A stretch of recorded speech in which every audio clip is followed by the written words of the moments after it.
Hi, this is Balaji. நம்ம வந்து பேசிக் electrical and electronic engineering 5th unit பார்த்துட்டு இருந்தோம். பேசிக் 5th யூனிட் வந்து பார்த்தீங்கன்னா மெஷர்மெண்ட் அண்ட் இன்ஸ்ட்ருமெண்டேஷன். இதில் வந்து பார்த்தீங்கன்னா ப்ரீவியஸ் வீடியோ வந்து functional elements of instrument okay that's அது வந்து முன்னாடியே பார்த்தோம். அதோட வீடியோவோட லிங்க் வந்து இந்த டாப் ஆஃப் த வீடியோவில் கொடுக்குறேன். யார் யார் பார்க்கலையோ அதை பார்த்துங்க. இப்போ வந்து நம்ம என்ன பார்க்க போகிறோம்னா standards and calibration. Okay, standards and calibration. ஸ்டாண்டர்ட்ஸ்னால் இப்போ வந்து ஒரு மீட்டர் மெஷர்மெண்ட் மீன்ஸ் மெஷர் பண்ணுறது. ஆக்சுவலி மெஷர்மெண்ட்னா மெஷர் பண்ணுறது, இன்ஸ்ட்ருமெண்ட்னா அந்த மெஷர் பண்ணுறது தேவையான இன்ஸ்ட்ருமெண்ட். அப்போ ஸ்டாண்டர்ட்ஸ் அண்ட் கேலிப்ரேஷன்னா ஒவ்வொரு இன்ஸ்ட்ருமெண்ட்டும் வந்து ஒரு ஸ்டாண்டர்ட் இருக்கணும். ஓகே, அதான் ஸ்டாண்டர்ட். கேலிப்ரேஷன்னா கேலிப்ரேட் பண்ணுவாங்க. ஓகே, அதை வந்து கேலிப்ரேஷன் சொல்லுவாங்க. அது பார்க்கலாம்.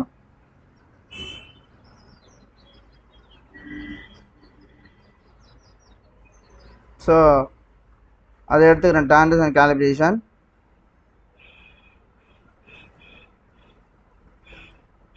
ஸோ இப்போ வந்து நம்ம ஸ்டாண்டர்ட்ஸ் அண்ட் கேலிப்ரேஷன் தான் பார்க்க போகிறோம். ஃபஸ்ட்டு என்ன ஸ்டாண்டர்ட்ஸ் என்ன பார்த்துலாம். அதுக்கு முன்னாடி கேலிப்ரேஷன் என்ன பார்க்குறோம். Calibration is a process of making adjustment. அதாவது கேலிப்ரேஷன்றது ஒரு ப்ராசஸ்னால் ஒரு ஸ்டெப். Okay, process. அது என்ன பண்ணுன்னா adjustment are making the scale. அது அட்ஜஸ்ட் பண்ணுறோம். எது அட்ஜஸ்ட் பண்ணால் ஸ்கேல் அட்ஜஸ்ட் பண்ணுறோம். ப்ரீவியஸாக வந்து ஸ்கேல்னால் என்ன சொல்லியிருந்தேன். அதாவது மீட்டரில் ஒரு ஸ்கேல் இருக்கும். ஓகே, அதாவது meter milli amps micro amps எல்லாத்தையும் ஒரு ஸ்கேல் இருக்கும். அது வந்து பார்த்திங்கன்னா ஸ்கேல் சொல்லுவாங்க. மார்க்கிங் ஸ்கேல் வந்து so that reading of instrument agree with acceptable and certified standard. அதாவது சர்டிஃபைட் ஸ்டாண்டர்ட் கூட நம்ம யூஸ் பண்ணுற மீட்டர் வந்து ரெண்டும் சேமாக இருக்கான்னு பார்க்குறது தான் வந்து பார்த்திங்கன்னா கேலிப்ரேஷன் சொல்லுவாங்க. இது அதர் வேர்ட்ஸில் எப்படி சொல்லலாம்னா இட் இஸ் எ ப்ரொசீஜர்னா steps. Okay, procedure determining correct values. அதாவது கரெக்ட் வேல்யூ. இப்போ ரீடிங் எடுக்கிறீங்க வச்சுங்க, கரண்ட்டே மெஷர் பண்ணுறீங்கன்னா இப்போ 10 ஆம்ஸ் கொடுத்தீங்கன்னா அதை 10 ஆம்ஸ் மெஷர் பண்ணும். சம் டாலரன்ஸ் இருக்கும். 10 ஆம்ஸ்னா டைம் வந்து 9.8 அதிகம் கம்மியாகவும் இருக்கும் அதிகமாகவும் இருக்கும். 10.1ன்னு காட்டும். அதை வந்து கரெக்ட் பண்ணுறது தான் வந்து கேலிப்ரேஷன் சொல்லுவாங்க. மெஷர்னா உங்களுக்கு தெரியும், கரண்ட், வோல்டேஜ், பவர், அதெல்லாம் வந்து மெஷர். அதை கம்பேர் பண்ணி வித் ஸ்டாண்டர்ட் ஒன்னு கூட கம்பேர் பண்ணுறது தான் வந்து பார்த்திங்கன்னா கேலிப்ரேஷன் சொல்லுவாங்க. அதாவது நம்ம ஆல்ரெடி ஒரு மீட்டர் இருக்கும், அந்த மீட்டர் வந்து இன்னொரு மீட்டர் கூட கம்பேர் பண்ணுவாங்க. அதுதான் வந்து பார்த்திங்கன்னா கேலிப்ரேஷன் சொல்லுவாங்க. அப்புறம் அதை வந்து calibration offers guarantee to the device. அதாவது டிவைஸ் வந்து கரெக்டாக ரீடிங் காட்டுதா இல்லையான்ட்டு எப்படி கேரண்டியாக கொடுக்குறோமோ அதுதான் வந்து கேலிப்ரேஷன். ஓகே, அது அப்படி இல்லைனா instrument that is operating with required அக்யூரேசியில் ஆப்ரேட் ஆகுதா இல்லையான்ட்டு இன்ஸ்ட்ருமெண்ட்டை டெஸ்ட் பண்ணுறது தான் கேலிப்ரேஷன் சொல்லுவாங்க. Under stipulated environmental condition. அது சுப்புலேட்டட் என்வாயன்மெண்டல் கண்டிஷன்னா எல்லா கண்டிஷனும் இது வந்து ஒரு இன்ஸ்ட்ருமெண்ட் வந்து பார்த்திங்கன்னா ஹாட் கண்டிஷன் நல்லா ஒர்க் ஆகும், கோல்டு கண்டிஷன் நல்லா ஒர்க் ஆகாது. பட் சம் இன்ஸ்ட்ருமெண்ட்ஸ் வந்து பார்த்தீங்கன்னா கோல்டு கண்டிஷன் நல்லா ஒர்க் ஆகும், ஹாட் டைமில் வந்து நல்லா ஒர்க் ஆகாது. எல்லா கண்டிஷனும் ஒர்க் ஆகிற மாதிரி நம்ம கேலிப்ரேட் பண்ணுறது தான் வந்து ஒரு பெஸ்ட் கேலிப்ரேஷன் சொல்லுவாங்க. அதுதான் வந்து நீங்கள் கொடுத்துருங்க. With required accuracy with stipulated environmental கண்டிஷனாக எல்லா கண்டிஷனும் ஒர்க் ஆக மாதிரி. The calibration is a procedure. அது ஆல்ரெடி டெஃபினிஷன் தான். இது calibration procedure for determining the correct value of மெஷரண்ட்டை வந்து கரெக்டாக மெஷர் பண்ணுறது தான் வந்து calibration சொல்லுவாங்க. By comparison with the standard one comparison தான் வந்து கேலிப்ரேஷன். கம்பேர் பண்ணுறது. இப்போ ஒரு மீட்டர் லெபார்ட்டரியில் ஒரு மீட்டர் இருக்குன்னா அது லெபார்ட்டரி மீட்டர் வந்து அதர் ஹையர் ஸ்டாண்டர்ட் இருக்க மீட்டர் கூட கம்பேர் பண்ணுவாங்க. அதுதான் வந்து பார்த்தீங்கன்னா கம்பேரிசன் பண்ணுறது தான் வந்து கேலிப்ரேஷன் சொல்லுவாங்க. Standards of device in which comparison is made is called standard instrument. அதாவது கம்பேரிசன் எது பண்ணுறோமோ, எந்த இன்ஸ்ட்ருமெண்ட்டில் பண்ணுறோமோ அதுதான் ஸ்டாண்டர்ட் இன்ஸ்ட்ருமெண்ட் சொல்லுவாங்க. கேலிப்ரேட் பண்ணுற இன்ஸ்ட்ருமெண்ட் வந்து the instrument which is unknownனா அப்படின்னா is to be calibrate is called test instrument. அதாவது இப்போ வந்து பார்த்தீங்கன்னா இப்படி இது ரெண்டு இன்ஸ்ட்ருமெண்ட் எடுத்துக்கிறோம். இது வந்து டெஸ்ட் இன்ஸ்ட்ருமெண்ட்னு போட்டுக்கிறேன். Test instrument. இது ஒரு மீட்டர், இது அம்மீட்டர் வச்சுங்க. Okay, ammeter. This is standard instrument. எஸ்ன்னு எடுத்துக்கிறேன், ஸ்டாண்டர்ட் இன்ஸ்ட்ருமெண்ட். இதுவும் அம்மீட்டர். ஓகே, இது ரெண்டுமே அம்மீட்டர். இப்போ இது வந்து மில்லி ஆம்ஸ். இந்த டெஸ்ட் இன்ஸ்ட்ருமெண்ட் வந்து மில்லி ஆம்ஸ்னா மில்லி ஆம்ஸ். இது வந்து இதுவும் வந்து மில்லி ஆம்ஸில் தான் இருக்கும். Milli arms. ஓகே, மில்லி ஆம்ஸில் தான் இதுவும் இருக்கும். இப்போ இந்த டெஸ்ட் இன்ஸ்ட்ருமெண்ட்டும் ஸ்டாண்டர்ட் இன்ஸ்ட்ருமெண்ட்ஸும் ரெண்டும் வந்து பார்த்தீங்கன்னா கனெக்ட் பண்ணிவிட்டு ரெண்டுத்துக்கும் சேம் இன்புட் கொடுப்பாங்க. 10 milliamps ரெண்டுத்துக்கும் சேம் இன்புட் கொடுத்தா இந்த இன்ஸ்ட்ருமெண்ட் என்ன ரீடிங் காட்டுதோ அதே ரீடிங் வந்து இந்த இன்ஸ்ட்ருமெண்ட்டும் காட்டும். அப்படி இல்லைனா இந்த டெஸ்ட் இன்ஸ்ட்ருமெண்ட் வந்து we have to calibrateன்னு சொல்லணும். அது கேலிப்ரேட் பண்ணுறது. Okay, that's a calibration. புரிஞ்சுச்சா? இதில் வந்து ரெண்டு டைப் ஆஃப் கேலிப்ரேஷன் இருக்கு. 2 methodology to obtained the comparison வந்து ரெண்டு மெத்தடில் பண்ணலாம். Between test instrument and standard instrument. Test instrument already சொல்லியிருந்தேன். ரெண்டு இன்ஸ்ட்ருமெண்ட் கனெக்ட் பண்ணிவிட்டு ரெண்டுத்துக்கும் ரெண்டு சேம் இன்புட் கொடுப்பாங்க. ரெண்டு இன்புட் வந்து அட் டைம் சேமாக ஒர்க் ஆச்சுன்னா அதான் வந்து பார்த்தீங்கன்னா கேலிப்ரேஷன் சொல்கிறது. ரெண்டு மெத்தடில் பண்ணலாம். டைரக்ட் கம்பேரிசன், டைரெக்டாக கம்பேர் பண்ணுறது. Indirect comparison. டைரக்ட் கம்பேரிசன்றது நான் முதல்ல சொன்னல, டைரெக்டாக வந்து ஸ்டாண்டர்ட் இன்ஸ்ட்ருமெண்ட் கூட டெஸ்ட் இன்ஸ்ட்ருமெண்ட் கனெக்ட் பண்ணிவிட்டு இன்புட் ரெண்டுக்கும் சேமாக கொடுப்பாங்க. கொடுத்துனா ரெண்டுமே சேம் ரீடிங் காட்டுச்சுன்னா அது டைரக்ட் இன்ஸ்ட்ருமெண்ட். அதுதான் இப்போ பார்க்கலாம். இப்போ in direct comparison, source or generator apply a known input to meter under test. அதாவது இது என்னென்னா டைரக்ட் கம்பேரிசன் பார்த்தீங்கன்னா சோர்ஸ் ஆர் ஜென்ரேட்டர். அதாவது சோர்ஸுன்றது என்ன, கரண்ட், வோல்டேஜ், பவர், அதுதான் சோர்ஸ். அது வந்து input to the meter under test எது இருக்கோ அந்த மீட்டர் கொடுப்பாங்க. Ratio of what meter is indicating, the ratio of what meter is indicating, the known generator value is given to the given meter, gives meter. அதாவது ரெண்டு மீட்டருக்கும் same input கொடுப்பாங்க. அதாவது நீங்கள் ஒரு டெஸ்ட் மீட்டர் இருக்குன்னா டெஸ்ட் மீட்டர் இருக்குது, ஓகேவா, standard metre இருக்குது, ஓகேவா.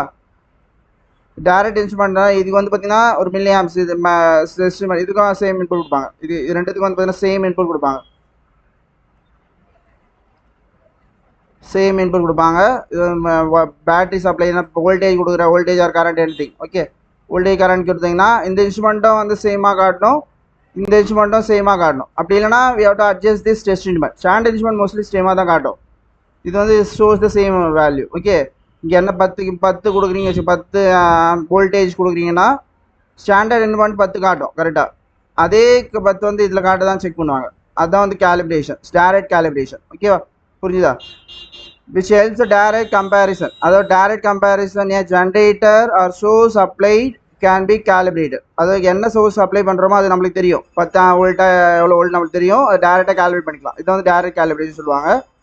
And indirect calibration or indirect comparison சொல்லுவாங்க. Test instrument is compared with the response standard instrument. அதாவது டெஸ்ட் இன்ஸ்ட்ருமெண்ட் எப்படின்னா இப்படி கம்பேர் பண்ணுவாங்க. அதாவது இப்படி டெஸ்ட் இன்ஸ்ட்ருமெண்ட் வச்சுருவாங்க, ஸ்டாண்டர்ட் இன்ஸ்ட்ருமெண்ட் வச்சுருவாங்க. ஸ்டாண்டர்ட் இன்ஸ்ட்ருமெண்ட்டுக்கு இன்புட் கொடுப்பாங்க. ஸ்டாண்டர்ட் இன்ஸ்ட்ருமெண்ட் இது, ஓகே. இப்போ ஸ்டாண்டர்ட்ஸ் இன்புட் கொடுக்கறது வந்து இப்போ ரெண்டு இன்புட்டில் கொடுப்பாங்க. இதுக்கு ஒன்று ஒரு இன்புட் கொடுப்பாங்க, இதுக்கு ஒரு இன்புட் கொடுப்பாங்க, அப்புறம் இதுக்கு ஒரு இன்புட் கொடுப்பாங்க. ஓகே, ரெண்டு இன்ஸ்ட்ருமெண்ட்டும் சேம் இன்புட் காட்டுச்சுன்னா கேலிப்ரேஷன். இந்த டெஸ்ட் இன்ஸ்ட்ருமெண்ட்டும் இங்கே வர ரீடிங்கும் இந்த வர ரீடிங்கும் சேமாக இருந்துச்சுன்னா டெஸ்ட் இன்ஸ்ட்ருமெண்ட் வந்து ஓகேன்னு அர்த்தம். அப்படி இல்லைனா we have to adjust the value. Test instrument adjust பண்ணும். அதான் ஸ்டாண்டர்ட் இன்ஸ்ட்ருமெண்ட் ஆல்சோ மீட்டர், ரெண்டுமே மீட்டர் தான். Test instrument also metre.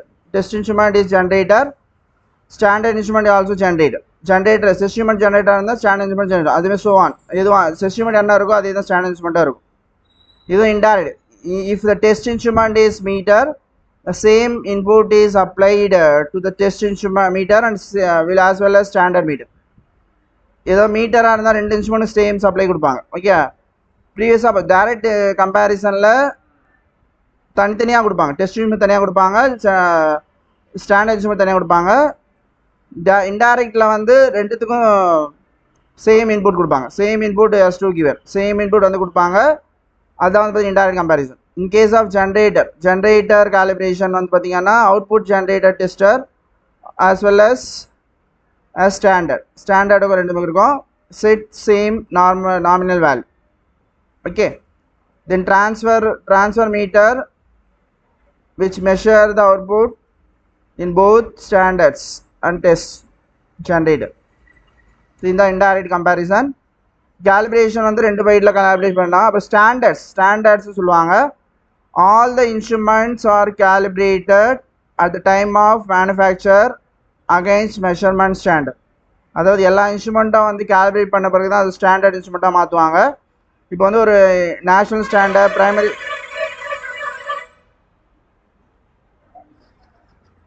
standards measure the physical representation of unit of measurement.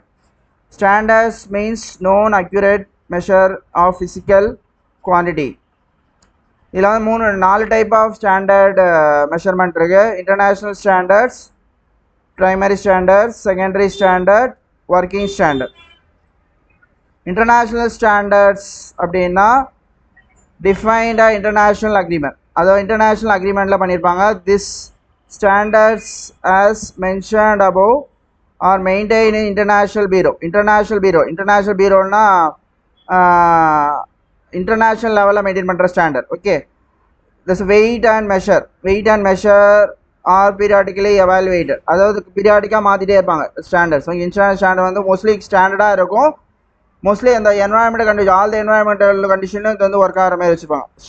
Sixth by absolute measurement in terms of fundamental units of physics. Fundamental units of ஃபிசிக்ஸை வச்சு measure பண்ணுவாங்க. அதாவது fundamental யூனிட்ஸ்னால் kilogram, metre, அதே மாதிரி gram, இதெல்லாம் வந்து fundamental units. அந்த fundamental units வச்சு மெஷர் பண்ணியிருப்பாங்க international standard. This international standards are not available for ordinary users. இந்த இன்டர்நேஷ்னல் ஸ்டாண்டர்ட் வந்து ஒன்லி ஃபார் கேலிப்ரேஷன் பர்பஸ் மட்டும் தான் யூஸ் பண்ணுவாங்க, ஆர்டினரி யூசர்ஸ்க்கு யூஸ் பண்ண மாட்டாங்க. For improvement of accuracy absolute measurement international units are replaced by absolute unit. அது improvement, அதை ஃபார் இம்ப்ரூவ்மெண்ட் அக்யூரசி இம்ப்ரூவ் பண்ணுறதுக்கு இன்டர்நேஷ்னல் அப்சல்யூட் மெஷர்மெண்ட் வந்து international units replace by absolute units in 1948. Absolute measurement வந்து international unit மெஷர்மெண்ட்டாக replace பண்ணாங்க. Okay, அந்த absolute units are more accurate than international units. Absolute தான் வந்து மோர் அக்யூரேட்டாக இருக்குது. அதாவது 1948 the implemented. Okay, and primary standard, this is are highly accurate absolute standard. இதுதான் வந்து இன்டர்நேஷ்னல் ஸ்டாண்டர்டுக்கு அடுத்தபடியாக இருக்க ஸ்டாண்டர்ட் வந்து பார்த்தீங்கன்னா primary standard, which can be ultimate reference standard. இதுதான் வந்து ultimate reference standard. These primary standards are maintained at national standard laboratory. இது வந்து நேஷனல் வைஸில். இன்டர்நேஷ்னல் ஸ்டாண்டர்ட் பார்த்தீங்கன்னா ஓவரால் வேர்ல்டு வையாக மெயின்டைன் பண்ணியிருப்பாங்க. இது வந்து நேஷனல் வை, அது America, USA, India, like that national வைஸில் வந்து மெயின்டைன் பண்ணுற ஸ்டாண்டர்ட் வந்து இந்த primary standard. The standards are responsible fundamental as well as some electricals and mechanical derived units. Electrical and mechanical derived unitsலாம் வந்து இதை வச்சு கால்குலேட் பண்ணுவாங்க. இது calibrated independently by absolute measurement. Absolute மெஷர்மெண்ட்டுக்கு வந்து இது வந்து நேஷனல் லெவல் லெபார்ட்டரியில் வந்து இது பண்ணியிருப்பாங்க. இந்தியாவில் வந்து பார்த்தீங்கன்னா இது நேஷனலாக வந்து மெயின் பண்ணியிருப்பாங்க. This are not available for use. இதுவும் not available use out of the national laboratory. National லெபார்ட்டரியோட வெளியே யூஸ் பண்ண மாட்டாங்க. ஒன்லி நேஷனல் லெபார்ட்டரிக்கு உள்ள மட்டும் தான் யூஸ் பண்ணியிருப்பாங்க. The main function of the primary standard is calibration and verification of secondary standard. அது main function of primary standard வந்து கேலிப்ரேட் பண்ணுறதுக்கு மட்டும் தான் யூஸ் பண்ணுவாங்க செகண்டரி ஸ்டாண்டர்டுக்கு. இது அந்த பிரைமரி ஸ்டாண்டர்ட் வந்து எங்கேயும் யூஸ் பண்ண மாட்டாங்க. அப்புறம் செகண்டரி ஸ்டாண்டர்ட், இந்த primary standards are available for outside the national laboratory. National லெபார்ட்டரியில் மட்டும்தான் ப்ரைமரி ஸ்டாண்டர்ட் இருக்கும். அந்த ஸ்டாண்டர்ட் வந்து ஒன்லி கேல்குலேட் பண்ணுறது மட்டும் தான் இருப்பாங்க. ஆனால் செகண்டரி ஸ்டாண்டர்ட் அப்படி கிடையாது. வேரியஸ் இண்டஸ்ட்ரியில் வந்து நீட் சம் ரெஃபரன்ஸ் ஸ்டாண்டர்ட். அது இண்டஸ்ட்ரிலாம் எடுத்திங்கன்னா இப்போ வந்து கார் இண்டஸ்ட்ரி அப்படி இல்லைனா பைக் இண்டஸ்ட்ரி எடுத்திங்கன்னா அது வந்து எல்லாமே ஸ்டாண்டர்டு இதுவாக மெயின்டைன் பண்ணியிருப்பாங்க. ஓகே, அந்த ஸ்டாண்டர்ட் வந்து நேஷனல் ஸ்டாண்டர்ட் ப்ரைமரி ஸ்டாண்டர்டில் கம்பேர் பண்ணிவிட்டு எடுத்துருப்பாங்க. இன்டர்நேஷ்னல் மெயினாக வந்து இது வந்து பார்த்திங்கன்னா மெயின் பிக் கம்பெனிஸ்லாம் வந்து யூஸ் பண்ணிப்பாங்க. Protect highly accurate primary standard, இது ஹைலி அக்யூரேட் ப்ரைமரி ஸ்டாண்டர்டில் வந்து யூஸ் பண்ணியிருப்பாங்க. ப்ரைமரி ஸ்டாண்டர்ட் தி secondary standards R maintain. Secondary standard வந்து ப்ரைமரி ஸ்டாண்டர்ட் எடுத்துப்பாங்க, அதுதான் மெயின்டைன் பண்ணியிருப்பாங்க. Which are design and constructed from A absolute standard. அதாவது இது ஆல்ரெடி நம்ம ஃபஸ்ட்டு வந்து பார்த்திங்கன்னா இன்டர்நேஷ்னல் ஸ்டாண்டர்ட், அப்புறம் ப்ரைமரி ஸ்டாண்டர்ட், அதுக்கப்புறம் செகண்டரி ஸ்டாண்டர்ட், அதுக்கப்புறம் தான் ஒர்க்கிங் ஸ்டாண்டர்ட் வரும். ஓகே, இப்போ இந்த இன்டர்நேஷ்னல் ஸ்டாண்டர்ட் வந்து நேஷனல் ஸ்டாண்டர்ட் கால்குலேட் பண்ணும். நேஷனல் ஸ்டாண்டர்ட் வந்து பிரைமரி ஸ்டாண்டர்டாக அதை செகண்டரி ஸ்டாண்டர்ட் கால்குலேட் பண்ணும். நேஷனல் ஸ்டாண்டர்ட் மீன்ஸ் பிரைமரி ஸ்டாண்டர்ட்லேருந்து செகண்டரி ஸ்டாண்டர்ட் கால்குலேட் பண்ணுவாங்க. செகண்டரி ஸ்டாண்டர்ட்லேருந்து ஒர்க்கிங் ஸ்டாண்டர்ட் கால்குலேட் பண்ணுவாங்க. This are used in measurement and calibration laboratories. அதாவது இது செகண்டரி ஸ்டாண்டர்ட் எங்கெல்லாம் யூஸ் பண்ணுவாங்கன்னா இது மெஷர்மெண்ட்டுக்கு யூஸ் பண்ணுவாங்க. Plus calibration of laboratory standard. Laboratory standard means working standard. அது நம்ம கேலிப்ரேட் பண்ணுறது industries and maintain by the particular industries. இது வந்து பர்டிகுலர் இண்டஸ்ட்ரியில் இது மெயின்டைன் பண்ணியிருப்பாங்க. Each industry adds its own standard. அதாவது இப்போ நம்ம எக்ஸாம்பிள் நான் பைக்கு காருன்னு சொன்னல, அதாவது பார்த்தீங்கன்னா ஒரு ஒரு கம்பெனியும் ஒரு டைப்பில் வச்சுருப்பாங்க. இப்போ வந்து பார்த்தீங்கன்னா கியா, மோட்டரோலா, டாட்டா, இதெல்லாம் வேறு வேறு கம்பெனி வேறு வேறு ஸ்டாண்டர்ட் மெயின்டைன் பண்ணியிருப்பாங்க. இது வந்து அந்த பர்டிகுலர் கம்பெனி மெயின்டைன் பண்ணுற ஸ்டாண்டர்ட். இந்த பர்டிகுலர் ஸ்டாண்டர்ட் வந்து பார்த்தீங்கன்னா பிரைமரி ஸ்டாண்டர்டில் எடுத்து அதுலேருந்து மெயின்டைன் பண்ணிப்பாங்க. அது காருக்கு எவ்வளோ லென்த் இருக்கணும், இன்ஜின் எவ்வளோ சைஸ் இருக்கணும், அதெல்லாம் வந்து மெஸ்லிஸ் காமனாக இருக்கும். அந்த டிசைன் மட்டும் வேறு மாதிரி இருக்கும். அது மட்டும் அந்த பர்டிகுலர் கம்பெனி மெயின்டைன் பண்ணும். அண்ட் ஒர்க்கிங் ஸ்டாண்டர்ட் இதுதான் வந்து பார்த்தீங்கன்னா basics tool to measure the laboratory. லெபார்ட்ரியில் மெஷர் பண்ணுறது வந்து பேசிக் டூல். இந்த மெஷர்மெண்ட் லெபார்ட்ரியில் வந்து பார்த்தீங்கன்னா நம்ம நியர்பை நம்ம காலையில் யூஸ் பண்ணுற மீட்டர்ஸ் அதெல்லாம் வந்து பார்த்தீங்கன்னா இந்த ஸ்டாண்டர்டில் தான் வரும். Okay, there are use to check calibrate the instrument used in laboratory for accuracy and performance. I show that the video how the calibration is done. Okay.